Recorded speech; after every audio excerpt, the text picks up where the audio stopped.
Salut tout le monde! Aujourd'hui, je teste avec vous deux produits. Les stylos gel Studio mine 0.7, comme ça ici, qui se trouvent dans les Dollarama et les Walmart. Et les Tombow Fudenozoc Brush Pen, ceux ici, qui se trouvent dans plusieurs boutiques ainsi que Amazon. On va commencer avec les studios. Tout d'abord, première chose, c'est, je suis surprise, c'est vraiment la texture du crayon là, qui est un peu, on dirait qu'il est comme, il y a un revêtement là, c'est doux, puis c'est un peu comme rubber là, ce qui est super le fun. La mine 0.07. Donc, c'est sûr que ça reste une grosse pointe. Donc, je vais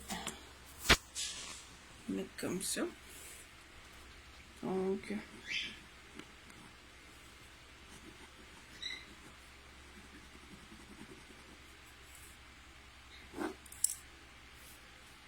Donc,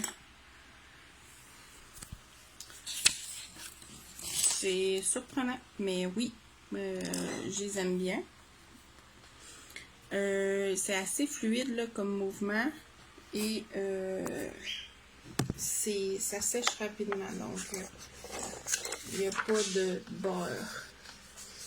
Ça transperce pas non plus le papier. C'est sûr que moi j'ai un papier qui est pas avec du haut grammage. Je le teste toujours avec une feuille de 20 livres, je crois. Fait que c'est le standard.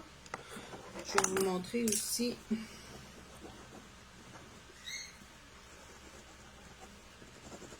les autres couleurs qui ne beurrent pas non plus.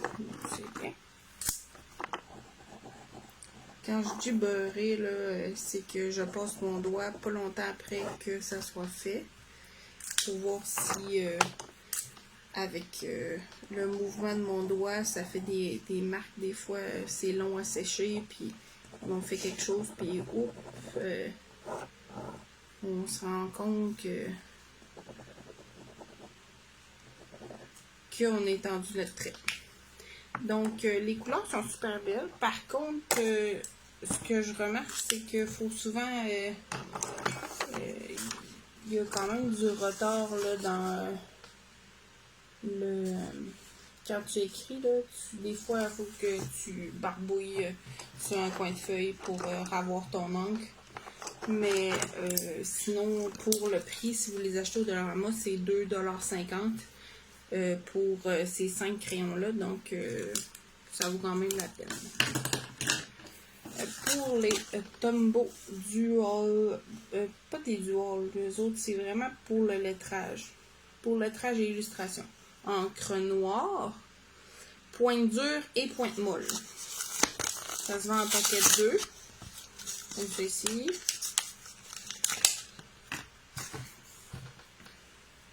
Je sais pas exactement pourquoi il y en a un marine puis un noir, là, parce que les deux écrits en noir. Donc, c'est ici. Comme ça.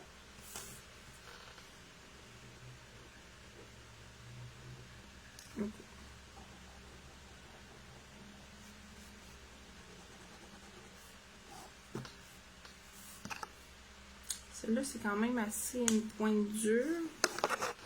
Je vais voir pour l'autre. Ah, l'autre, c'est très mou, très fluide. Beaucoup plus pour la calligraphie.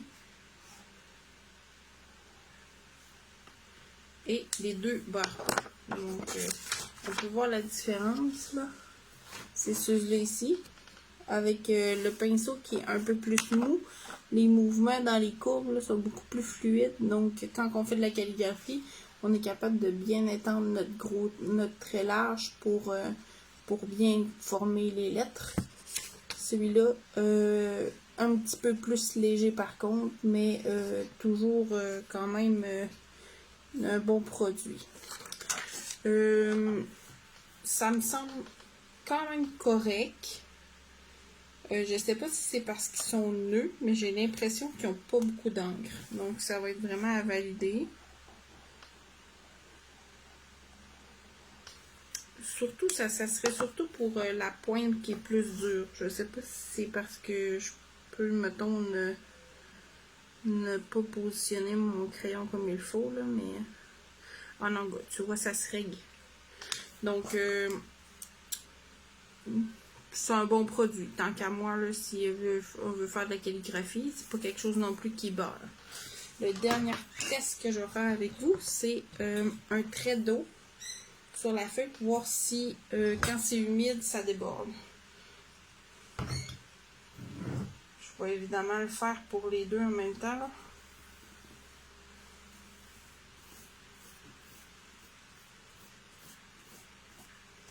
J'ai quand même assez mouillé la feuille, là. Pour ce qui est de les dual brush, pas les dual brush, je sais pas pourquoi je dis dual brush, mais c'est vraiment les Tombow spécifiques pour la calligraphie. C'est A1. Ok, ça déborde pas du tout, là. La feuille est quand même mouillée. Et pour ceux-là, les studios gel, étonnamment, je suis très surpris, mais il y a seulement un petit débordement, mais c'est fin, là, très léger. Donc, oui, c'est un produit que je vais probablement utiliser régulièrement.